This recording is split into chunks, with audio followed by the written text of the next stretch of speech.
In today's video, I'm going to show you how to avoid unusual activity detect on ElevenLabs. So first, you need to log in with your Gmail. Then you need to click on this three dot menu. Again, click on setting. Then here are chargeable type cookies. Then you need to click on third parties cookies. Third party cookies and see all site data permission. Just click here. Then again here are type ElevenLab.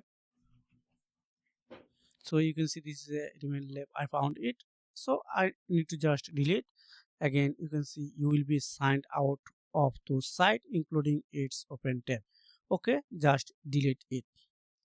Then you are automatically log out from this site. Then just refresh it. Then you need to log in again with your Gmail. That's it. So if it's not working, you need to buy a plan from ElevenLab, and you can buy it's $5 to bigger or less. You can see starter plan $5. You can choose anyone, then you can use easily. Thanks for watching.